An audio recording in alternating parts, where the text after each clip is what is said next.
how's it going? It's Michael from Lean Body Lifestyle, and I'm back, not in the kitchen today. I'm actually downstairs in my basement because I bought this whiteboard, as you guys can see, to hopefully answer some questions that I get all the time, mostly frequently asked questions that have to do with dieting.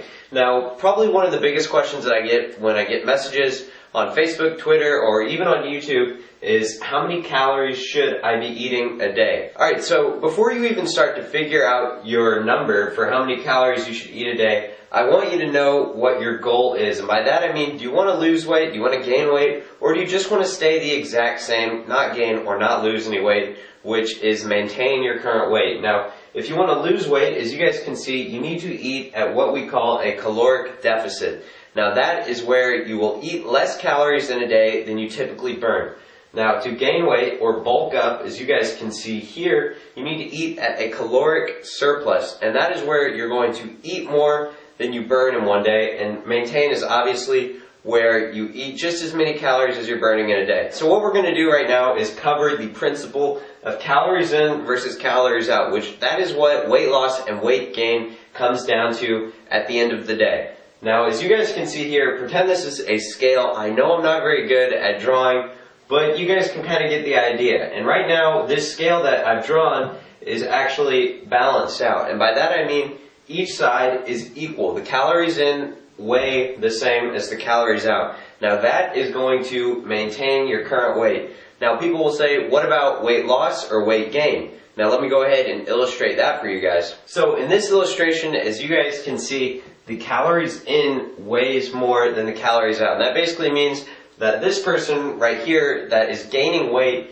is eating more calories in a day than they're burning. And this right here is weight loss. As you guys can see, the scale has basically just flipped to where we're taking in less calories than we're burning. The second part of this is we're going to talk about basal metabolic rate, or BMR for short. Now what that is the amount of daily energy expended at rest. So if you were just doing absolutely nothing in a day, this is the bare minimum of calories you should be eating just to keep your vital organs functioning, because you do need calories to have your body function correctly. Now, how do you figure out your own basal metabolic rate? There is a formula to figure it out, but I think the easiest way to do it, especially if you're not very good at math, is just to use a BMR calculator, and there will be a link to that in the description for you guys to check out. Alright, so hopefully you guys went down to the description, calculated your basal metabolic rate. Now I went ahead and did the same thing for a made-up person,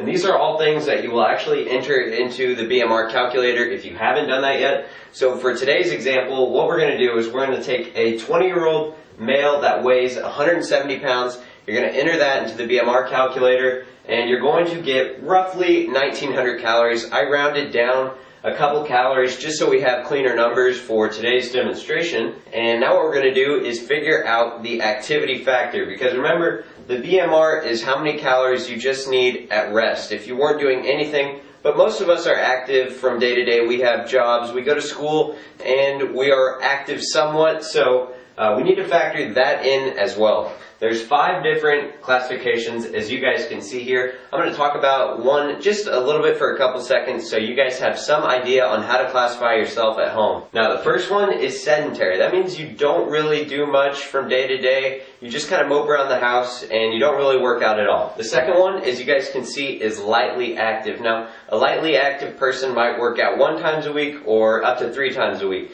So if that's you, you would be in the lightly active category. The third classification would be moderate. That means you work out for 3 days a week or 5 days a week, somewhere in between there. That means you're pretty serious about working out. You work out every other day or so. And if that's you, you'd be moderate. Alright, so moving on to number 4 would be the active category. And that means you work out from probably 6 days a week to 7 days a week. So that means you're probably a pretty active person. You don't like to miss working out a day. And if that's you, you'd be in the active category. Alright, now let's say you are one of those people that has a job that requires you to be in pretty good shape. And by that I mean, let's say you have a job where you're a delivery guy and you've got to pick up heavy packages all day, take them to someone's doorstep, get back in your car, and do that again for hours and hours.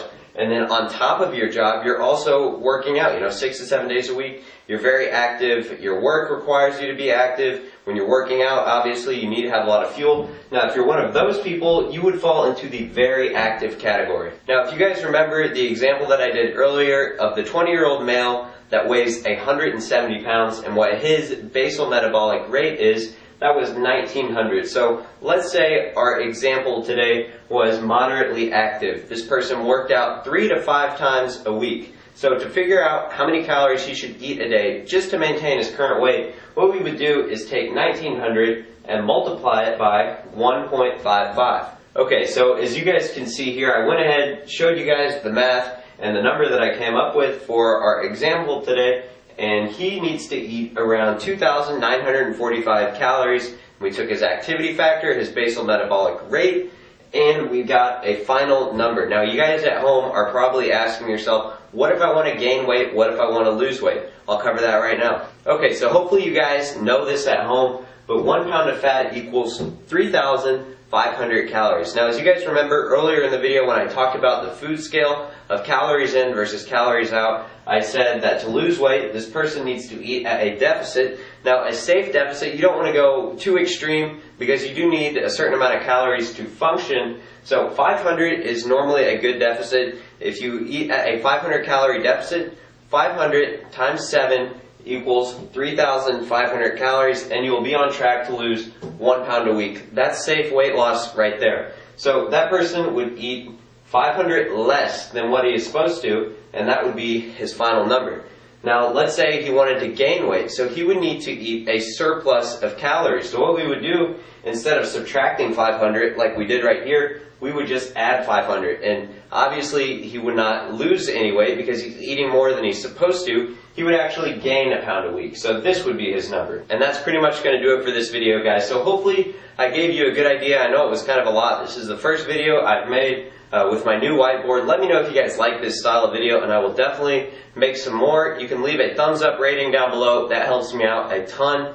And also stop by my Facebook and Twitter and website. All of those links will be in the description. But really, guys, thank you so much for watching. I hope you guys enjoyed it, and I'll talk to you next video. Bye.